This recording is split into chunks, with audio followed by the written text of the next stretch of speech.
Hey guys, welcome to the study with Mayank. मैं हूं आपका मयंक। हम लोगों की यहाँ पर उत्तर प्रदेश एक समग्र अध्ययन की सीरीज चल रही है जो कि आपके यूपीपीसीएस सहित यूपी की सभी परीक्षाओं हेतु अति महत्वपूर्ण है। आज आपका इसी क्रम में लेक्चर नंबर 17 है। यहाँ पर हम उत्तर प्रदेश में नृत्य कला एवं नाट्य कला को जानेंगे। तो चलिए स्टार्ट करते हैं आज का वीडियो। देखते हैं मैं क्या क्या डिस्कस करना है। यहाँ पर सबसे पहले बात कर लेते हैं नृत्य कला की। तो ये नृत्य कला में भी दो विधाएं हैं, एक तो आपकी शास्त्रीय नृत्य है और दूसरा जो है लोक नृत्य है।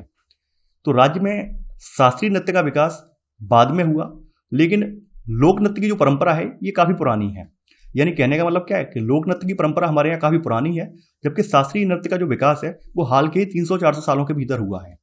लोकगीतों के साथ लोक नृत्य होते हैं इनका विशेष संबंध होता है। यानी जो खास करके विभिन्न अवसरों पर लोकगीत गाए जाते हैं उनके साथ में लोक नृत्य भी किए जाते हैं। प्रदेश का एकमात्र शास्त्रीय नृत्य कथक है। अगर आपसे पूछा जाए कि यूपी का शास्त्रीय नृत्य कौन सा है, यूपी का कथक नृत्य है। और इसका प्रारंभ जो है मंदिर के पुजारियों द्वारा कथा बाँचते समय हाव भाव के प्रदर्शन से माना जाता है। और वाजिद अली शाह यानी अवध के जो नवाब हैं इनके दरबार में इसका विशेष विकास हुआ है। यानी कि वाजिद अली शाह के दरबार में कथक का विशेष विकास हुआ है। और कथक नृत्य का जो मुख्य केंद्र है ये लखनऊ है। इस नृत्य का उन्नयन ठाकुर प्रसाद को माना जाता है। यानी इसकी शुरुआत करने वाले व्यक्ति हैं ये ठाकुर प्रसाद माने जाते हैं। और बिंदादिन ने कथक में ठुमरी गायन का प्रवेश कराया। यानी जो बिंदादिन है इन्होंने कथक नृत्य में ठुमरी गायन जो है इसको प्रवेश कराया है। तो ये आपका शास्त्रीय नृत्य है। इस नृत्य के कलाकारों में ठाकुर प्रसाद, शंभू महाराज, सुखदेव प्रसाद, दुर्गा महाराज, तारा देवी, अलकनंदा, सितारा देवी, गोपी कृष्ण चौबे, बिरजू महाराज, कालका महाराज, अच्छन महाराज, लच्छू महाराज आदि मुख्य हैं जो कि कथक के प्रमुख कलाकार हैं। प्रदेश में 4 संस्थानों के द्वारा कथक में स्नातक की डिग्री भी दी जाती है, जिसमें आपका बनारस हिंदू विश्वविद्यालय है, आगरा विश्वविद्यालय, भातखंडे संगीत संस्थान लखनऊ है और राष्ट्रीय कथक संस्थान लखनऊ है। इन 4 संस्थानों से कथक में ग्रेजुएशन की डिग्री भी दी जाती है। अब है आपकी नृत्य कला की लोक नृत्य शैली। जैसा कि आप लोग जानते हैं कि लोक नृत्य शैली का जो इतिहास है यूपी में वो शास्त्रीय नृत्य से भी पुराना है। यानी लोक नृत्य कई हजार साल पहले से हमारे यूपी में किए जाते रहे हैं। यूपी का जो विविधतापूर्ण परिवेश है, इस परिवेश में ग्रामीण अंचल के लोग जो हैं वो आज भी विभिन्न अवसरों पर लोक नृत्य का आयोजन करते हैं। तो कहीं ना कहीं लोक नृत्य जो है हमारी परंपरा को संरक्षित रखने, उसको समृद्ध बनाने का काम भी करते हैं। साथ ही साथ ये हमारी संस्कृति के भी द्योतक हैं। यानी हमारी जो ग्रामीण संस्कृति है उसको भी प्रदर्शित करते हैं। आपके जो लोक नृत्य हैं ये आपके परंपराओं की दृष्टि से, संस्कृति दृष्टि से तो समृद्ध है ही हैं, खास करके एग्जाम पॉइंट ऑफ व्यू से भी इनका काफी महत्व है। अगर आप यूपी के किसी भी प्रीवियस पेपर को उठाकर देखें तो आप ये पाएंगे शास्त्रीय नृत्य से ज्यादा प्रश्न जो हैं लोक नृत्य से पूछे गए हैं। इसलिए ये एग्जाम के पॉइंट ऑफ व्यू से भी ये नृत्य काफी ज्यादा इंपॉर्टेंट हो जाते हैं। तो प्रदेश के प्रत्येक अंचल में लोकगीतों में भिन्नता के साथ ही लोक नृत्य में भी भिन्नता मिलती है। और प्रमुख लोक नृत्य इस प्रकार हैं। कीर्तन नृत्य, तो देखिए कीर्तन नृत्य जो है ये ब्रज क्षेत्र में गौड़ी परंपरा के भक्त लोग मृदंग, हारमोनियम और मजीरे की धुन पर हरि नाम का कीर्तन करते हुए यह नृत्य करते हैं। आपको मैंने कल भी बताया था ब्रज क्षेत्र के अंतर्गत मथुरा और उसके आसपास का जो आगरा है, हाथरस है, एटा तक का जो रीजन है ये इसमें आ जाता है। ये आपका ब्रज क्षेत्र बोला जाता है। रास नृत्य भी आपका ब्रज क्षेत्र का नृत्य है। और ये नृत्य जो है रासलीला के दौरान किया जाता है। रासलीला आप जानते होंगे, राधा कृष्ण की जो लीला होती है उसको रासलीला बोलते हैं। रासक दंड नृत्य, तो रासक दंड नृत्य भी ब्रज क्षेत्र का ही एक नृत्य है। झूला नृत्य, तो झूला नृत्य जो है ये भी आपका ब्रज क्षेत्र का नृत्य है और इसका आयोजन श्रावण मास में किया जाता है और इस नृत्य को मंदिरों में भी आयोजित किया जाता है। अगला है मयूर नृत्य। ठीक है, मयूर नृत्य जो है वर्ल्ड वाइड काफी ज्यादा फेमस है और ये भी आपका ब्रज क्षेत्र में किया जाने वाला नृत्य है। इसमें नृत्य के दौरान मोर के पंख से बने विशेष वस्त्र धारण किया जाता है, इसलिए इसका नाम मयूर नृत्य पड़ा है। और आपने कई बार देखा होगा टीवी में या फिर 26 जनवरी 15 अगस्त की जो परेड होती है तो उस परेड में भी इसका प्रदर्शन किया गया है। अगला है आपका नरसिंह नृत्य, तो ये भी आपका ब्रज क्षेत्र का नृत्य है। तो ब्रज क्षेत्र में नरसिंह चतुर्दशी को नरसिंह नाट्य नृत्य का आयोजन किया जाता है। और नरसिंह की कहानी आप जानते होंगे कि भगवान विष्णु ने जब अपने भक्त प्रहलाद को बचाने के लिए नरसिंह का रूप लिया था, तो वही नरसिंह की कहानी है। तो इसमें भगवान विष्णु ने नरसिंह का अवतार लेकर हिरण्याकश्यप नामक राक्षस का वध किया था। अगला है आपका चरकुला नृत्य। तो चरकुला नृत्य जो है ये भी आपका ब्रज क्षेत्र में किया जाने वाला नृत्य है और ब्रज क्षेत्र में यह नृत्य होली के आसपास होता है। इसमें महिलाएं 108 दीपकों का चरकुला यानी पिंजरा सिर पर रखकर नृत्य करती हैं। अगला है आपका घड़ा नृत्य। तो ये भी आपका ब्रज क्षेत्र का नृत्य है।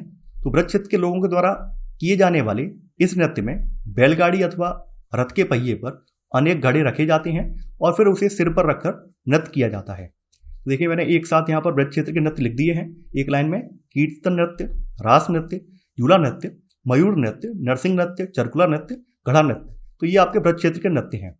आपको कई बार क्या है एग्जाम में 4 ऑप्शन दे देंगे, बताइए इनमें से कौन सा नृत्य ब्रज क्षेत्र का नृत्य नहीं है, तो आपको आइडेंटिफाई करना होगा। तो इसलिए काफ़ी इंपॉर्टेंट है और कई बार ये पूछे गए हैं। अब आपने यहाँ पर आपके ब्रज क्षेत्र के नृत्य तो देख लिए हैं। अब आपका जो बुंदेलखंड वाला रीजन है, यहाँ के नृत्य आप देखेंगे, बुंदेलखंड रीजन के नृत्य देखेंगे। तो सबसे पहले आ जाता है ख्याल नृत्य। तो ख्याल नृत्य जो है ये पुत्र जन्मोत्सव पर, यानी कि पुत्र का जन्म होने पर बुंदेलखंड में ये आयोजित किया जाता है। इसके अंतर्गत रंगीन कागजों और बांसों की सहायता से मंदिर बनाकर फिर उसे सिर पर रखकर नृत्य किया जाता है। अगला नृत्य है आपका घोड़ा नृत्य। तो यह नृत्य जो है बुंदेलखंड क्षेत्र का ही नृत्य है और बुंदेलखंड क्षेत्र में ये मांगलिक अवसर पर, यानी शादी विवाह के अवसर पर बाजों की धुन पर घोड़ों के द्वारा ये कराया जाता है। देवी नृत्य। तो ये भी नृत्य जो है अधिकांश बुंदेलखंड में ही प्रचलित है और इस लोक नृत्य में एक नर्तक देवी का स्वरूप धरकर अन्य नर्तकों के सामने खड़ा रहता है और बाद बाकी उसके सम्मुख शेष सभी नर्तक नृत्य करते हैं। अगला है आपका राई नृत्य। तो यह नृत्य भी आपका बुंदेलखंड का है और ये बुंदेलखंड की महिलाओं द्वारा मांगलिक अवसरों पर श्री कृष्ण या फिर श्री कृष्ण जन्माष्टमी आदि उत्सवों पर ही किया जाता है और इस नृत्य के गीत श्रृंगार परक होते हैं, यानी उनमें काफी ज्यादा श्रृंगार भाव होता है इसके गीतों में। अगला है आपका पाई डंडा या मोनिया नृत्य।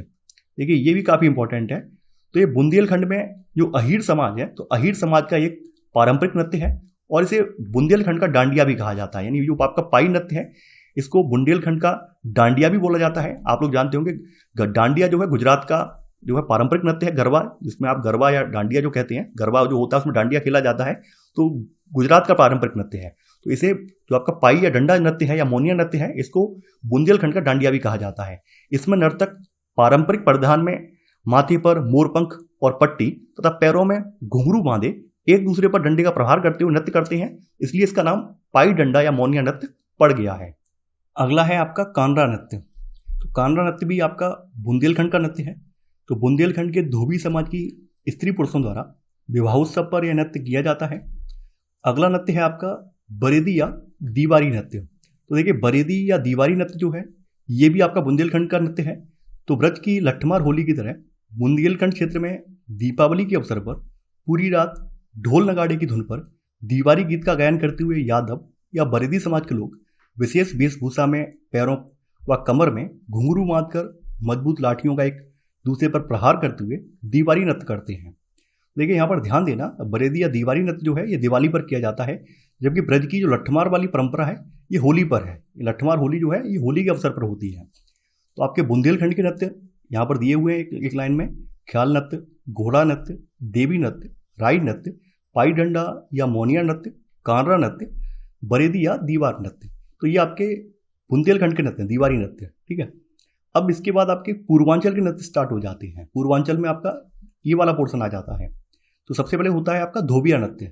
तो विवाह व संतानोत्पत्ति पर पूर्वांचल में या धोबी समुदाय के द्वारा किया जाने वाला नृत्य है। अगला है आपका कठ घोड़वा नृत्य। तो यह नृत्य भी पूर्वांचल में किया जाता है और खास करके जो मांगलिक अवसर हैं, तो मांगलिक अवसरों पर किया जाता है।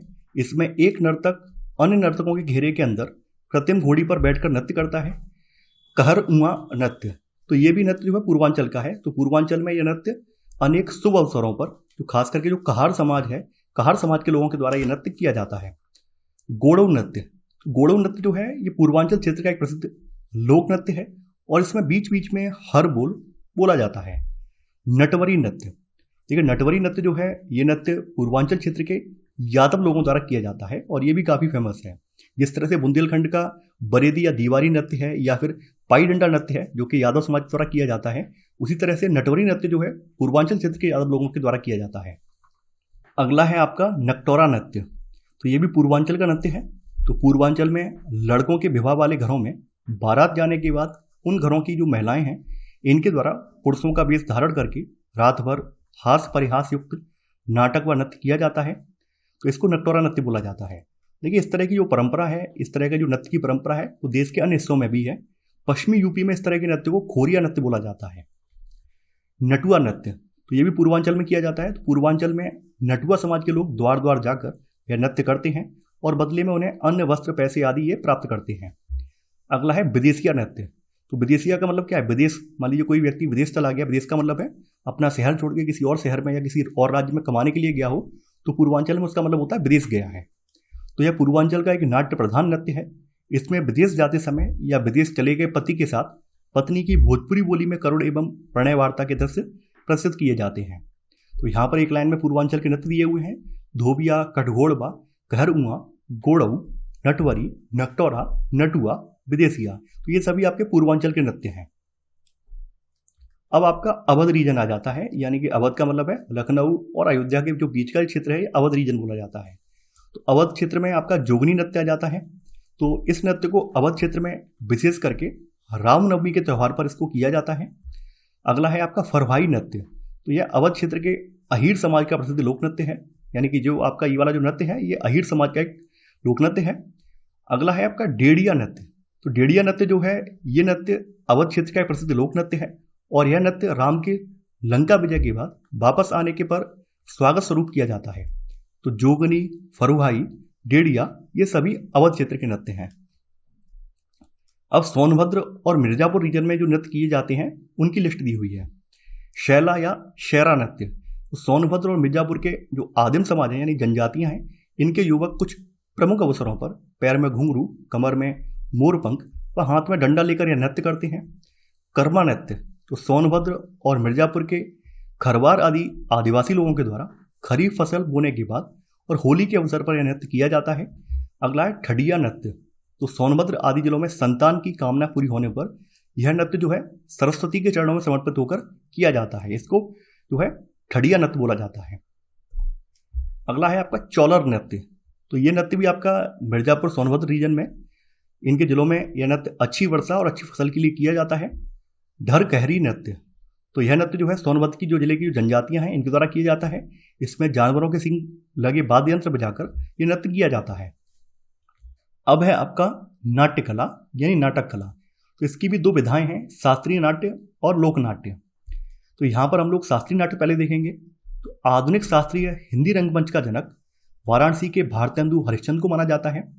हालांकि भारतेंदु हरिश्चंद्र से पहले भी नाटक लिखे गए हैं, लेकिन प्रॉपर तरीके से नाटक लिखने की जो परंपरा है वो परंपरा भारतेंदु हरिश्चंद्र ने स्टार्ट की है। भारतेंदु से पूर्व 1843 में नवाब वाजिद अली शाह लिखित किस्सा राधा कन्हैया व उन्हीं के संरक्षण में सैयद आगा हसन लखनवी कृत इंदर सभा के मंचन का जिक्र किया जाता है। हालांकि ये उतने ज़्यादा प्रॉपर वे में नहीं थे। प्रॉपर वे में जो नाटक लिखने की परंपरा स्टार्ट की है वो भारतेंदु हरिश्चंद्र ने की है। इसी वजह से इन्हें हिंदी रंगमंच का जनक भी कहा जाता है। लेकिन विशुद्ध नाटक रीत से लिखा गया, यानी कि सबसे पहला जो नाटक प्रॉपर तरीके से नाटक की विधा के अनुरूप लिखा गया है वो पहला नाटक आपका नहुष था। ये आपको लिए इंपॉर्टेंट है, अगर आपसे कहीं पूछा जाए कि प्रथम हिंदी नाटक जो कि प्रॉपर तरीके से लिखा गया था वो कौन सा था, नहुष था। और इसके लेखक भारतेंदु हरिश्चंद्र के पिता बाबू गोपाल चंद्र यानी गिरधर थे। आधुनिक विधि से मंचित प्रथम नाटक शीतला प्रसाद त्रिपाठी कृत जानकी मंगल था। यानी कि मंचन का मतलब क्या है, कहीं स्टेज पर परफॉर्म करना। मान लीजिए कोई नाटक लिख दिया गया है, नाटक में क्या संवाद होते हैं, तो संवादों को किस प्रकार से स्टेज पर आपको उनका मंचन करना है, तो वो मंचन जो है वो मंचन किसका हुआ है, जानकी मंगल का हुआ है। यानी आधुनिक विधि से मंचित पहला नाटक शीतला प्रसाद त्रिपाठी कृत जानकी मंगल था और इसका मंचन सन 1868 में हुआ था। तो यहाँ पर आपके लिए 2-3 की पॉइंट्स हैं। यानी जो आपका नाट्य कला है इसका जनक किसे माना जाता है, भारतेंदु हरिश्चंद्र को। प्रथम नाट्य रीत से लिखा गया नाटक कौन सा है, नहुष है, जिसके लेखक भारतेंदु हरिश्चंद्र के पिता बाबू गोपाल चंद्र हैं। आधुनिक विधि से मंचित पहला नाटक जानकी मंगल है और ये किसके द्वारा लिखा गया है, शीतला प्रसाद त्रिपाठी के द्वारा लिखा गया है। तो ये आपके 2-3 की पॉइंट्स हैं। अब आपकी है नाट्य कला यानी लोक नाट्य।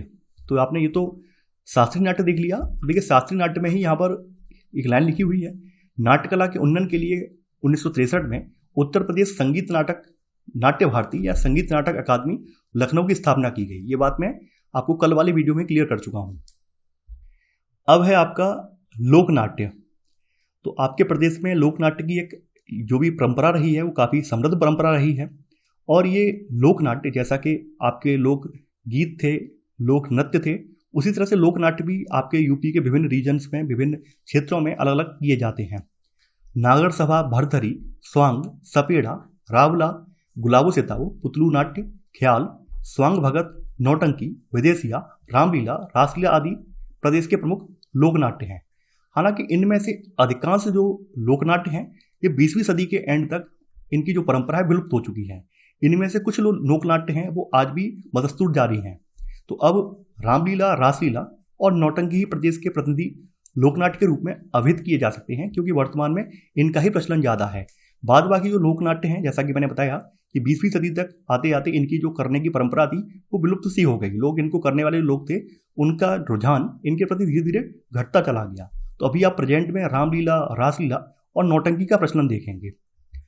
तो प्रदेश में लोकनाट्य कठपुतली के ग्लव्स व रॉड पपेट प्रकार का अधिक प्रचलन है। गुलाबो सिताओ प्रदेश की पहली ग्लव्स पपेट है, जो कि अवध के नवाब वाजिद अली के जीवन पर आधारित कहानी है। यानी जो कठपुतली वाला जो नाटक होता है तो उसके बारे में बताया गया है। कठपुतली को पुनर्जीवित करने के लिए सन 2004-05 से राज्य में कठपुतली कला संरक्षण, प्रशिक्षण एवं संवर्धन योजना चलाई जा रही है। अब देखिए, लोकनाट्य जो आपका रामलीला है, तो रामलीला का प्रदेश में कोई मानक रूप नहीं है। वैसे पूरे प्रदेश में आपके यहाँ रामलीला की जाती है, रामलीला का मंचन किया जाता है, लेकिन रामलीला की जो शुरुआत है, यानी जहाँ से रामलीला का प्रचलन स्टार्ट हुआ, वो वाराणसी का रामनगर माना जाता है। रामनगर के रामलीला को प्रतिनिधि रामलीला कहा जा सकता है। प्रदेश में कानपुर, हाथरस आदि नौटंकी की प्रमुख शैलियाँ या घराने हैं। यानी कि नौटंकी के लिए कानपुर और हाथरस काफ़ी फेमस है। हाथरसी जो नौटंकी शैली है इसमें भक्ति और वीर रस की प्रधानता है, जबकि जो कानपुरी शैली की नौटंकी है इसमें मनोरंजन की प्रधानता है। तो ये था हमारा आज का वीडियो। आई होप आपको आज का वीडियो पसंद आया होगा। आप लोग इस वीडियो को लाइक और शेयर करना बिल्कुल ना भूलें। तो चलिए आज के लिए बस इतना ही। Thanks for watching. जय हिंद।